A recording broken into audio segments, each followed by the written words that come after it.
નમસ્કાર ખેડૂત મિત્રો, કિસાન સફર પરિવારમાં આપનું હાર્દિક સ્વાગત છે. આજે આપણે જે છે એ કૃષિના ઋષિ એવા આપણા ખેડૂત જે છે એ તમારી સામે જે છે ખેડૂત દંપતી જે છે એ સામે જે છે એ તમારી નજર સમક્ષ છે. અને મારે જે છે એ તમને આજે વાત જે છે એ કરવાની છે કે ઝીરો બજેટ ખેતી આપણે ઘણું સાંભળ્યું છે, પણ આપણે જે છે આજે ઝીરો બજેટ ખેતી જે છે એ લોકોને કેવી રીતને ઉપયોગી થાય, લોકો ઝીરો બજેટ તરફ કેમ વળે, એના માટે જે છે એ પોતાનો જે છે એ ધંધો જે છે ઉદ્યોગ છે એ મૂકી અને જે છે આજે અમારા જ વિસ્તારના ખેડૂત છે, તો એમની પાસેથી જ જે છે આપણે આજે માહિતી મેળવવાના છીએ. મોટાભાઈ, તમારું નામ મને એક પૂરેપૂરું આપજો. મારું નામ છે તુલસીભાઈ રામજીભાઈ પટેલ. હા હા. મારું ગામ પિથલપુર. હા. અને તાલુકો પાલીતાણા, જિલ્લો ભાવનગર છે. બરાબર. તમારો મોબાઈલ નંબર આપજો. 94 280 75 980. બરાબર. હવે તુલસીભાઈ, મારે તમને પૂછવું છે કે તમને જે છે એ તમે ધંધો જે છે એ ટૂંકમાં તમારો જે છે એ બિઝનેસ હતો રાજકોટની અંદર, એ છોડી અને તમે જે છે આજે ખેતી કરવા માટે એ અહીંયા આવ્યા છો, તો એનું શું કારણ? મૂળ કારણ પારિવારિક અમારું હતું. મારા બાને હૃદયની તકલીફ હતી. હા હા. એટલે બાની સેવા કરવા માટે હું પિથલપુર બાને સંભાળવા આવ્યો. હા હા. બરાબર. દરમિયાનમાં મારો જે જૂનો ધંધો છે અને મેં વાઇન્ડ અપ કર્યો, છોડ્યો. હા હા. અને પછી સાઈડમાં આપણી ઘરની પોતાની જે ખેતી હતી, હા હા. બરાબર. એ ખેતીને આપણે સંભાળીને ખેતીમાં આપણે જે અભ્યાસ કર્યો એની પરથી મને એવું લાગ્યું હા હા કે અહીંયા જે ખેડૂતો ખેતી કરે છે એ ખોટનો ધંધો કરે છે. બરોબર છે. એટલે કેવી રીતે? તો કે વીઘે 15 થી 20 મણનું કપાસનું ઉત્પાદન હોય. હા હા. બરોબર. બાજરી કે જુવાર કે ઘઉં કાંઈ પણ હોય તો એ ઘઉંમાંથી ટોટલ રૂપિયાનો સરવાળો તમે કરો. હા હા. તો વીઘા દીઠ 15,000 20,000 15,000 20,000 ની રૂપિયાની વર્ષે જે આવક થાય, બરોબર, એ આવકમાં તમે મજૂરી ખર્ચ ગણો, હા હા, દવા ખાતરના ખર્ચા ગણો, બરોબર, ખેડના ખર્ચા ગણો, એ બધું કરો તો પાછળ જે કાંઈ વધે છે હા, એમાં જીવન ગુજરાન ન ચાલે એવો ખેડનો ધંધો હતો. બરોબર. અને એ મને પોતાને પ્રેક્ટિકલ જ્યારે અનુભવ કર્યો ત્યારે મને ખબર પડી કે આ તો ખોટનો ધંધો છે. બરોબર. હા. પછી એક મનમાં એવો વિચાર આવ્યો કે ભાઈ આ ખોટનો ધંધો ન થાય અને આમાંથી ઉત્પાદન ખૂબ કંઈક વધુ ઉત્પાદન મળે. હા હા. એટલા માટે થઈને મેં આ બધી સારા સારા બિયારણની જાતિ વિશે સારા સારા પ્રગતિશીલ ખેડૂતોના બધાને મેં અભ્યાસ કર્યા. હા હા. અને 50 60 70 કિલોમીટર કે 100 કિલોમીટર સુધી મને સમાચાર મળે તો ગાડી લઈને વ્યો જાવ. સરસ. એટલે બધાની મુલાકાતના અનુભવ બધાના મેળવા. બધાના અનુભવ મેં લીધા. ત્યારે સ્થાનિક પછી જુનાગઢમાં કૃષિ યુનિવર્સિટીના જે અનુભવી પ્રોફેસરો હોય, હા હા, એ લોકો સાથે વાતોચીતો કરી અને પ્રશ્નો પૂછીને ભાઈ વધુ ઉત્પાદન કેમ આવે તો એ લોકોએ માર્ગદર્શન આપ્યા. એમાં રાસાયણિક ખાતર ને દવાના જ માર્ગદર્શન મળ્યા. બરોબર. હા હા. અને મેં જે ખેડૂતો પાસેથી અનુભવો લીધા, ફરતા ફરતા 3 તાલુકા 5 તાલુકાના જે લીધા, હા હા, એમાંથી જે ખેડૂતોને કહે ભાઈ ડીએપી વધુ નાખો તો ઉત્પાદન વધુ મળે, હા, કોઈક કે મોરસ્યું ખાતર નાખો તો બહુ ફાલ બેહે, બરોબર, અને કોઈક કે તમે આવી ઊંચી જાતની દવાઓ ઝેરી દવાઓ વાપરો, હા, તો એમ કે તમે ઉત્પાદન વધુ આવે. બરોબર. કોક એમ કે કોળની દવા નાખો તો વધુ ઉત્પાદન આવે. બધાનું કહેવાનું મતલબ ટૂંકમાં દવા, રાસાયણિક ખાતર ને દવાનો ઉપયોગ કરો તો જ ઉત્પાદન વધારે આવે. તો પહેલા વર્ષે મારે વીઘે 15 મણ કપાસ થયો હતો. બરોબર. એટલે મને એમ થયું કે મારું દીકરું આ ખોટનો ધંધો. બરોબર. હા, તમે બિઝનેસ માંથી આવેલા એટલે તમને ખેતી બિઝનેસ તરીકે સ્વીકારો, પણ અમે જે છે અમારા ખેડૂત મિત્રો આવું વિચારતા નથી. અને તમે જે છે એવું વિચાર્યું એટલે તમે જે છે પછી જે શું કર્યું કે જેનાથી જે છે એ તમારો ખોટનો ધંધો જે છે એ તમે જે છે આવક કરતો થાય? પછી એક વખતે મને વિલાયતી ખાતર વધુ નાખ્યા એટલે મને 5 મણ વધુ મળ્યું. હા હા. બરોબર. તો 20 મણે જ પૂગ્યો. બરોબર. એથી વધારે કાંઈ લાભ ન થયો. બરોબર. હા હા. પછી વધારે આમ તપાસ કરતા અમુક એવા મિત્રોનો મને અનુભવ જાણવા મળ્યો કે ભાઈ તમે આ કંઈક દેશી ખાતર છે એટલે એવા સેન્દ્રીય તત્વો તરફ તમે આગળ વધો અને ગાય આધારિત ખેતી કરો ને તો મનસુખભાઈ સુરગિયાનું કહેવાનું એવું હતું કે ગાય આધારિત ખેતી કરો તો તમને કંઈક લાભ થાય. બરોબર. તે થોડુંક આપણે ત્યાંથી શીખ્યા. હા હા. પણ એમાં થોડીક ભૂલ હતી. હા હા. જીવામૃત આપણે બનાવતા હતા. બરોબર. 3 વર્ષથી જીવામૃતનો આપણે પ્રયોગ કરતા હતા. આ 1 વર્ષની વાત નથી. બરોબર. આપણે પ્રયોગો 3 વર્ષથી કરતા હતા, પણ સાથે રાસાયણિક ખાતર નાખતા હતા ને દવાઈ નાખતા. બરોબર. બે ભેગું કરતા હતા એમ. ભેગું કરતા. બરોબર. ઓલા કહેવત છે ને કે ભાઈ શું કહેવાય કે બંને જે છે બે ઘોડા જે છે સવારી કરવાથી જે છે જ્યાં મુસાફરી કરવી જ્યાં પોગવું જોઈએ ત્યાં પોગી ન કે ખાલી દેખાવો થાય તોય ન પુગાણું એવું છે. એમાં થોડીક ભૂલ એ હતી કે એ લોકો એમ કીધું ભાઈ 21 દિવસે જીવામૃત નખાય. બરોબર. ત્યારે પરિપક્વ થાય. હા હા. ત્યાં જીવામૃત કાળું પડી જતું હતું. બરોબર. અશોકભાઈ, એટલે આ ભૂલ ભરેલી જે વાત હતી જ્યારે આ લોકો ટચમાં આવ્યા, સુભાષ પાલેકરજી વાળા સમાચાર આવ્યા ને એમાંથી એક દિવસનું પ્રશિક્ષણ આપણે લીધું. આપણે સુભાષ પાલેકરજીની હજી આપણે શિબિર નથી કરી, બરોબર, પણ એક દિવસનું પ્રશિક્ષણ લીધું ને કાંઈક થોડોક આપણો પોતાનો અભ્યાસ હતો, બરોબર, એ જાણતા જાણતા એમ થયું કે જીવામૃત બનાવવાની સાચી પદ્ધતિ આપણી પાસે નહોતી, બરોબર, અરે એ સજીવ ખરેખર રહેતું નહોતું, કાળું થઈ અને પછી આપણે નાખીએ એટલે મરી ગયેલું જીવામૃત નાખતા હતા, બરોબર, અને આ લોકોમાં ખરેખર સજીવ રહે છે અને જીવિત રહે છે એવું આપણને પાક્કી માહિતી મળી, પછી જે આપણને સફળતા મળી છે, બરોબર.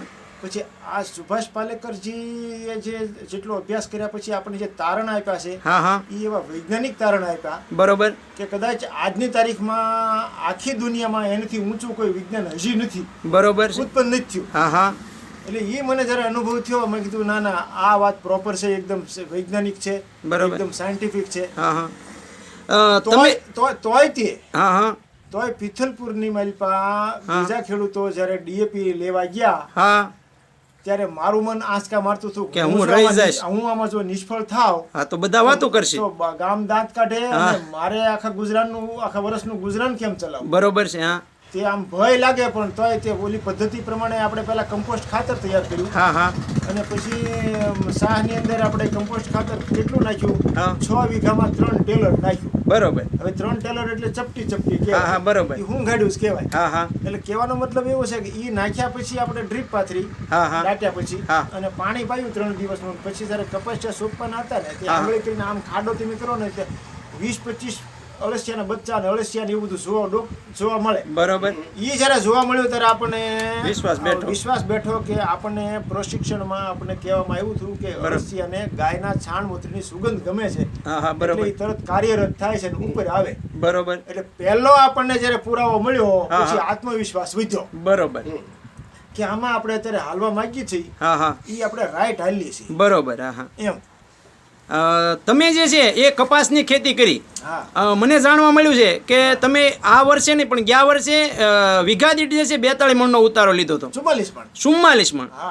તો આ વર્ષે જે છે એ કપાસમાં અમારા ખેડૂત મિત્રોને તમે કહો કે ભાઈ કપાસની અંદર જે છે એ અમે રાસાયણિક દવા કે ખાતરનો ઉપયોગ કર્યો નથી, આ વર્ષ નબળું છે, તો તમારે આ વર્ષે જે છે એ કેટલું ઉત્પાદન આવશે, તમે કેવી વેરાયટીઓ પસંદ કરી હતી, કયા જીવાત ને રોગ જીવાત આવે છે તો કઈ દવાનો ઉપયોગ કરો છો જેનાથી જે છે એ ખેડૂતોને ફાયદો થયો, એ માહિતી અમારા ખેડૂત મિત્રોને આપો.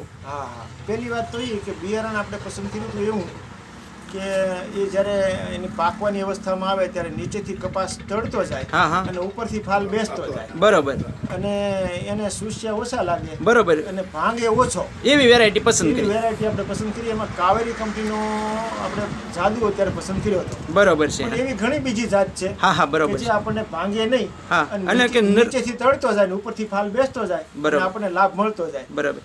પણ એમાં આપણે શરૂઆતમાં આપણે માનો કે જીવામૃત આપવાનો પ્રોગ્રામ ચાલુ કર્યો એટલે મહિનામાં 3 વખત જીવામૃત આપણે આપ્યું હતું, બરોબર, 10 દિવસે, કારણ કે જીવામૃત 3 દિવસમાં તો અપાય એવી અવસ્થામાં આવી જાય છે, બરોબર, બરોબર. અને પછી 10 દિવસ સુધીમાં ગમે ત્યારે આપી શકાય, પણ આપણે 10 દિવસે આપ્યા જ કર્યા, બરોબર. 10 દિવસે જે છે એ મહિનાની અંદર 3 વખત તમે જીવામૃત આપ્યું. અને ડ્રીપનો એવો સારો અનુભવ થયો કે કદાચ કૂવો પાણીનો આખો ઉભરાય અને ખેતરમાં આખો હાલવા મળે ને તો આપણે એને વાપરીએ નહીં, એને બીજે જવા દઈએ, પણ ડ્રીપ સિવાય કોઈ પણ ઉત્પાદન લઈ ન એકાય, એ પાકું થઈ ગયું, બરોબર. એટલે કે ડ્રીપ જે છે એ મહત્વનું અંગ છે ખેતીના માટે, જે છે એ ખેતી જેને કરવી જ હોય, જેને ધંધા તરીકે સ્વીકારવો હોય, જેને બિઝનેસ તરીકે સ્વીકારવો હોય, તો એના માટે ડ્રીપ જે તો હોવી જ જોઈએ, બરોબર. એમાં જેટલી સફળતા મળે એટલી બીજા કોઈમાં મળે નહીં, એવું સારું રિઝલ્ટ આવે કે મોટરની અંદર બેઠા હોય ને આપણે ડ્રાઇવિંગ કરતા હોય ને હાથમાં કેમ સ્ટીરિંગ હોય, બરોબર, એમ ઓલામાં પાકનું ઉત્પાદન લેવામાં આપણા હાથમાં સ્ટીરિંગ. વાહ ભાઈ વાહ, સરસ મજાની વાત તમે કરી, બરોબર. એના માટે જે છે એ અમારે જે છે એ ગુજરાત સરકાર જે છે એ ખેડૂતો માટે 70% સબસિડી આપે છે. કેટલા ટકા? ડ્રીપમાં 70% ખેડૂતોને સબસિડી આપે છે. તો પણ જે છે એ ખેડૂતો જે છે એ ડ્રીપ પાછળ જે છે એ અમારા નહેરવાળા ખેડૂતો જે છે એને મફતનું પાણી મળે છે અને વાપરે છે. તો એને એવું છે કે પાણી પાઈ દેવામાં આવે તો ખેતી થઈ જાય છે, તો એ વાત ખોટી છે એવું કહેવાનું ને? એમાં હું તમને એક વૈજ્ઞાનિક વાત કરું. હા, બોલો બોલો. કે જ્યારે આપણે કેરામાં રેળ પાણી પાતા હોય, હા બરોબર, ત્યારે એ પાણી માનો કે નાખવું એક વખત વાળીને ચાલુ કરીએ કેરામાં, પછી અડધી કલાકે કેરો પી રહે, બરોબર છે. તો આ જે વનસ્પતિને ઉપયોગી જે જીવાણુ છે, હા હા, બેક્ટેરિયા, હા હા, એને એની આયુષ 12 મિનિટની 15 મિનિટની આયુષ હોય, બરોબર. અને એને જો પાણીમાં ડુબાડી રાખો એટલે ઈવડા મરી જાય, બરોબર છે. એને તમે પાણીમાં ડૂબાડી રાખો એટલે એ મરી જાય. ચોક્કસ. હવે મૂળ 22 તત્વો વનસ્પતિના કામના સેન્દ્રીય તત્વોમાં જે હોય હા હા એ 22 તત્વોમાં મુખ્ય તત્વો નાઇટ્રોજન, ફોસ્ફરસ કે પોટાશ હોય કે બીજા કોઈ પણ હોય, હા હા બરોબર, ને ગૌણ તત્વો બીજા હોય, બરોબર. જે સૂક્ષ્મ તત્વો હા હા છે. બરોબર. તો એ બધા તત્વો સીધા વનસ્પતિમાં ચડી જતા નથી. હા, એને તો પ્રોસેસ થવી પડે ને. એને પ્રોસેસ થવી પડે. આપણે કેમ અનાજ, કઠોળ, હા, ઘંટી દળવું પડે અને પછી ઘંટી દળવું પડે, પછી ચૂલે ચોળવવું પડે, હા હા પછી મહળવો પડે, રોટલો હોય તો મહળવો પડે. તો એ આપણે પચે. હા હા એમ આને આ તત્વોને એન્ઝાઇમમાં રૂપાંતર બેક્ટેરિયા ન કરે ત્યાં સુધી એ તત્વ વનસ્પતિમાં ચડતું નથી. બરોબર. એટલે આ એક મોટી ભૂલ ઈ થાય છે કે તમે રેળ પાણી પાવ કેરાથી, હા હા ત્યારે વનસ્પતિ છે ને એને 3 દિવસ સુધી છે ને એનો બરોબર. વિકાસ એટલે કે ઓક્સિજન લઈ શકતી નથી, એટલે ખોરાક પાણીમાં લઈ શકતું નથી. બરોબર છે. ઊભું રહી જાય છે. બરોબર છે, ઊભું રહી જાય છે. બરોબર. એ લોસ કવડો મોટો. બરોબર છે. જ્યારે પાણી રેળ આપવામાં આવે છે ત્યારે, 3 કારણ કે હવા જે છે એ મહત્વનો ભાગ છે, બરાબર ને, એ ન લઈ શકવાના કારણે એ જે છે એ ટૂંકમાં મરે નહીં, છતાંય જે ઓક્સિજનથી જે છે પ્રક્રિયા જે થવી જોઈએ છે, જમીનની અંદર જે મૂળમાં ઓક્સિજન મળે તો જ મૂળનો વિકાસ થવાનો છે. જો પાણીની અંદર મૂળ બુડ્યા રહે તો એને વિકાસ જે થવો જોઈએ એ ન થઈ શકે. એ વાત તમારી બરોબર છે. હવે બીજી વાત કે એમાં તમારે રોગ જીવાત ને એવું આવે છે તો ત્યારે તમે શું કરો છો? એમાં એવું નક્કી કર્યું હા અને એવું હગી આંખે જોયા પછી એવો આત્મવિશ્વાસ વધ્યો હા કે આંકડો છે, હા સીતાફળના પાન છે, બરોબર. ધતુરો છે, હા, હા. કુવાડીઓ છે, હા એવી વનસ્પતિ ઘણી બધી છે, ગાંડી વેલ છે, હા હા એવી ઘણી વનસ્પતિ છે જેને ઈળ્યું હા. ખાતી અને પાંદડા ખાય નહીં, બરોબર. ચૂસ્યા એને ચૂસે નહીં. હા હા તો એવી વનસ્પતિની અંદર એવા કયા તત્વો છે કે આનો હુમલો થતો નથી? બરોબર છે. દાખલા તરીકે લીમડો છે તો એમાં એઝાડિરેક્ટિન નામનું તત્વ છે હા. કે જેના કારણે કડવાશ છે, એના હા. કારણે જે છે એની અંદર જીવાત નથી પડતી. હા, હા. બરોબર. તો એવી વનસ્પતિને ગોતી હા હા અને એને ભેગી કરી હા અને માનો કે 20 કિલોનો બેઝ બનાવ્યો હોય, બરોબર. બેચ બનાવ્યો હોય, હા હા તો 20 કિલોની અંદર પાછું 20 કિલો ગૌમૂત્ર નાખી દીધો, બરોબર. ગૌમૂત્ર નાખી દઈ, હા, હા. ઓલાને છૂંદો કરી હા, હા. અને એને સવાર સાંજ 1 કલાક હલાવવાનું હા હા અને પછી 8 દિવસ પછી બરોબર. પાણી નાખી હા હા 200 લીટર બરોબર. અને પછી એમાં એકરે 1 બેરલ નાખી દઈ. હા. છંટકાવ અથવા તો પંપથી છાંટવાનું હોય, હા હા પાવાનું હોય તો આમ કરવાનું. બરોબર. જો પંપથી છંટકાવની વસ્તુ છે હા હા એમાં એને 10 પરણી